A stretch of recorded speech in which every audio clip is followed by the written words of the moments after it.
par rapport à ça. Autre et dernière chose, je dirais parce que vous cherchez piste de solutions avec mes 2 minutes qui restent là. Pas 2 minutes, il vous reste déjà quelques secondes. Hein? Il me reste quelques secondes. J'aimerais bien, la cohésion nationale, c'est-à-dire que tous les Congolais, où qu'ils soient, se sentent réellement Congolais et que nous devons tous ensemble combattre le plan de balkanisation. Ce plan de balkanisation, moi je dirais tout simplement, c'est un rêve. Ça n'aura pas lieu parce que les Congolais aujourd'hui est suffisamment armés, vaccinés, pour se sentir Congolais où qu'ils soient, à l'extérieur comme à l'intérieur du pays. À l'intérieur du pays. D'accord. Yves Kisombe, c'est vraiment vous, la majorité, la justice devra être faite, mais la question générale, le gouvernement devra s'en tenir à quoi pour stabiliser la partie Est? Oui.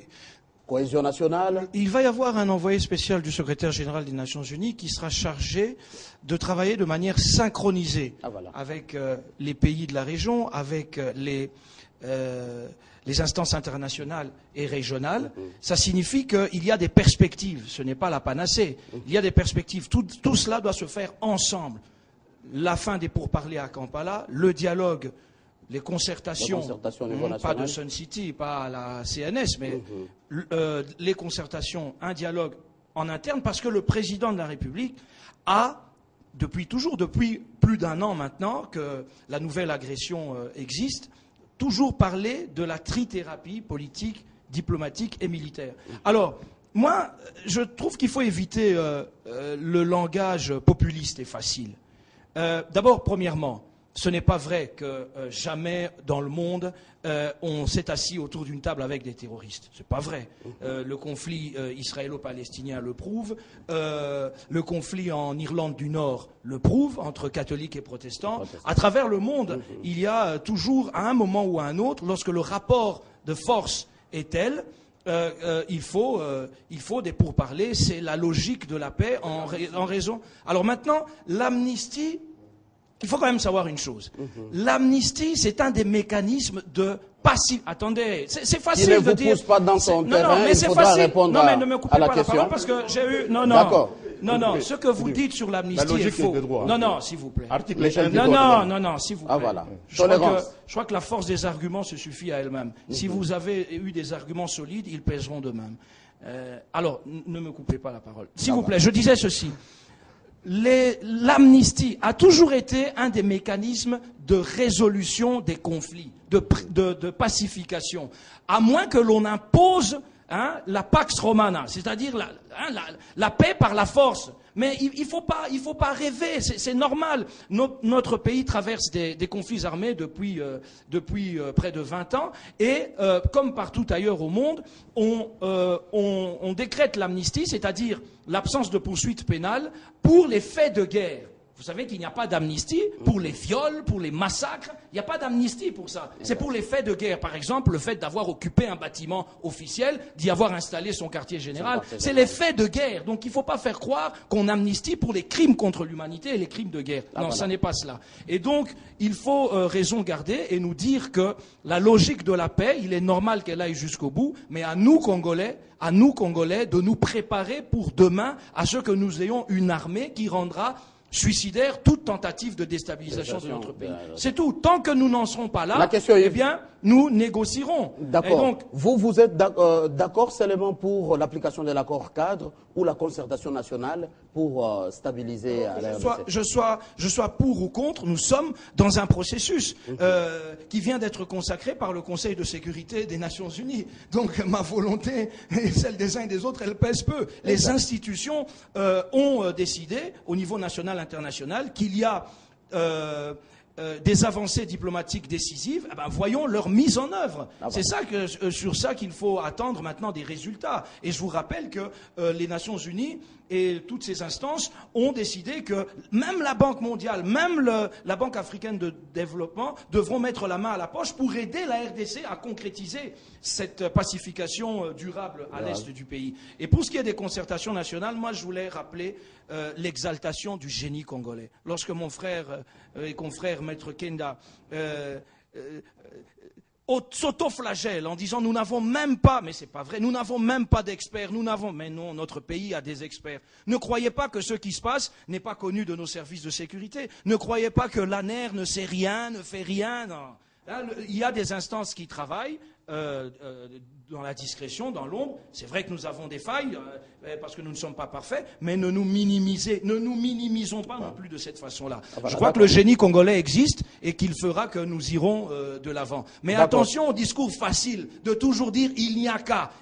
Mais le PGR, il va lancer. D'abord, est-ce que vous savez que pour que le PGR lance des mandats d'arrêt, il faut qu'il s'assure de la possibilité pour sa force publique de faire arrêter ces gens. Que ça ne va pas, attendez, que ça ne va pas entraîner une aggravation de la situation. C'est bien beau de dire le PGR. La seule force qui vaille, c'est celle de l'armée d'un pays, c'est celle de sa diplomatie, mais aussi de la force publique en général, qui peut faire en sorte que le PGR soit totalement puissant. Mais lorsque nous avons des limites liées à un conflit, il ne faut pas responsabiliser des gens qui n'ont pas nécessairement à intervenir à un moment où la situation ne pourrait que s'aggraver. Déjà 2 minutes, Yves Kisombe. Merci beaucoup. Merci. Alors, du côté de l'UDPS, vous n'avez pas été d'accord avec l'accord cadre, avec les pourparlers de Kampala, les dialogues au niveau national, vous avez tout rejeté. Vous êtes allé même très loin en proposant l'alternance. Outre toutes vos propositions, avez-vous d'autres pistes de solutions pour la paix en RDC? Mais on veut la paix avec des propos légers. Lorsque l'UDPS dit que nous n'avons pas de spécialistes pour ce qui se passe au sein du mouvement M23, pour étaler à la place publique les manœuvres qui sont dedans, des coups bas qui sont montés là-bas, nous n'avons pas de spécialistes. L'UDPS n'ignore pas qu'il y a les services de sécurité, qu'il y a l'ANER et qu'il y a tout ça. Mais ils oublient que l'ANER ne peut pas divulguer les secrets de son travail. L'ANER, c'est un service d'intelligence d'où ces résultats doivent être cachés. Alors que si nous avons des spécialistes, ils passeraient dans des médias, ils diraient au peuple congolais, voilà ce qui se passe, ce qui se passe, ce qui se passe. Et il ne suffit pas seulement de dire, nous ne croyons pas à ce que l'UDPS dit, nous croyons à le génie. Non, vous êtes au pouvoir. Dites plutôt, pour un tel mouvement, pour un tel fait, nous avions des spécialistes tels qui nous avaient aidés à faire tel. Ça, on va évoluer, on va progresser dans les débats. Mais quand vous niez pour nier, ça y apporter la preuve. C'est inutile. Et il parlait trop des 5 chantiers, il parlait de la révolution de la modernité. Aujourd'hui, ils ont perdu le Nord. Oui, ils ont perdu le Nord. Ils ont perdu le Nord. Ils s'appesantissent trop sur la cohésion nationale. Je voudrais dire un mot. Les Congolais vous demandent ce soir, lorsque vous avez pris le pouvoir en 2001, à quel niveau aviez-vous trouvé la cohésion nationale? Posait-elle un problème? Et pourquoi avoir entendu 12 ans pour aujourd'hui surgir sur la cohésion nationale? Et vous ne voulez pas, parce que vous êtes des champions qui recherchent la paix, vous ne voulez pas reconnaître la crise née des élections du 28 novembre 2011. Et là, vous allez rire. Ça paraît simple. Mais pendant tout ce temps, avant ces élections, on ne vous a pas entendu parler de la cohésion nationale. Vous ne répondrez pas aux Congolais à quel niveau vous aviez trouvé la cohésion nationale en 2001 lorsque vous accédiez au pouvoir. Première chose. Deuxième chose, ou d'autre part, la cohésion nationale n'est pas un fait du hasard. Le peuple congolais ici est uni. Il suffit d'aller au stade un jour du match de football pour vous rendre compte qu'ils sont unis. Mais la cohésion est brisée par le pouvoir lui-même. Comment pouvez-vous l'unité des faits? Comment pouvez-vous expliquer dans un pays qu'on puisse retrouver un gouvernement avec 8 ministres d'une province, 3 ministres d'une seule province et un gouvernement de 3 provinces sur 11 provinces qui composent la République? Vous allez me dire qu'au Kassai, il y a un ministre. C'est bien beau, je vais accepter. C'est ces choses-là qui favorisent la cohésion. Parce que quand je me réveille le matin, je regarde, oh, Matatapogne a formé un gouvernement. Combien de ministres de chez moi? Il y en a un tel, un tel. Voilà des ministères qu'on nous a donnés. Ah, nous aussi, un peu de tribalisme. Voilà. On va dans des communes de Kinshasa. On va dans des communes de Kinshasa. On se retrouve. On va au Sénat. On va partout. Dans les services de sécurité partout. On se retrouve. Mais lorsqu'on se réveille le matin, on se rend compte que tous les services de sécurité sont entre les mains d'une province. Les gouvernements entre les mains de 2 ou 3 provinces. Donc, la cohésion, vous allez la créer comment? Alors que c'est encore affectif, c'est encore émotionnel. Vous allez le trouver comment cette cohésion? Non, moi je n'ai pas fait le temps qu'ils ont fait quand même. Je crois que, non, ne profitez pas de la rapidité de ma langue, ne profitez pas de la rapidité de ma langue, parce que je suis capable de dire 20 phrases à 1 seconde. Voilà. Alors, ainsi j'ai dit, pour les dialogues. Pour les dialogues. Non, nous avons dit que nous n'irons pas au dialogue. Parce que nous irons au dialogue avec les gens qui ne reconnaissent pas leurs torts, qui ne reconnaissent pas que les élections ont créé un problème. Mais c'est une occasion de leur dire en non, mais il faut d'abord reconnaître avant d'aller. Vous allez aller comment? Et même, vous voyez comment ils souffrent ici. Ils disent qu'on négocie avec des bandits, qu'on négocie avec des ceci, d'accord. de cela. Petite question. Le président de l'IDPS pourrait revenir dans quelques 48 heures en RDC. Il était malade. Est-il guéri? Vous l'avez créé, cette maladie, avec votre radio, télévision, RTNC. Vous avez habitué, vous avez mis un monsieur là-bas qui, à chaque sortie de Tshisekedi, il doit toujours dire qu'il est malade. C'est lui qui l'a créé. Voilà. Tshisekedi revient avec une santé pimpante. Tshisekedi n'est pas malade, il n'est pas parti malade. On l'a transporté dans quelle ambulance? Il ne reste qu'à vous dire, l'avez bon vu dans quelle retour au ambulance? président On vient Tshisekedi. non, Voilà. non. Etienne Tshisekedi arrive dimanche avec une santé de fer. Il rentre dans son pays. Il était allé en Afrique du Sud. D'accord, il a Maître pris le Kenda. contact avec le monde extérieur. Il n'a jamais été malade. D'accord, Ce n'est Maître que dans la Kenda. tête de cet animateur de cette télévision qu'on ne châtie pas. Et on cherche la cohésion nationale. De la télévision De la nationale. télévision nationale. Ah, d'accord. Qui se met à longueur de jour. Dis, monsieur, et c'est ce qui n'est pas comme n'importe qui dans ce pays. Ah, je ne pense pas que tous les d'accord, acteurs que nous Maître avons Kenda. ici, On il n'y a conclut- personne qui on peut se conclut par permettre. là. Je termine. Il n'y a on personne conclut qui peut par se là. permettre quand même de regarder ce qui est dans les yeux. Le faire, ce n'est pas être patriote, n'est pas reconnaître les combats que Tshisekedi a menés. C'est lui seul qui avait la poitrine à bomber pour que Mobutu tape. C'est lui seul qui avait le dos pour que Tshisekedi tape. D'accord. Pour qu'aujourd'hui nous nous retrouvions et nous Papi entendons de Tamba, parler aujourd'hui. Vous n'avez aviez plus le de temps d'aller minutes, travailler les une minute seulement pour conclure, Papi Tamba. C'est pas possible. Rapidement. Non, ça, c'est possible, je dois réagir. C'est C'est le certain nombre de direct. choses. Je vais seulement dire d'abord à l'IDPS, c'est qu'eux-mêmes ne savaient même pas que le président Tshisekedi allait partir en Afrique du Sud. Donc ne venez pas dire des choses ici. La presse en a suffisamment parlé. Deuxième chose, c'est que quand nous parlons de la cohésion nationale, il n'y a pas eu de crise après les élections de novembre 2011. Le pays a fonctionné normalement.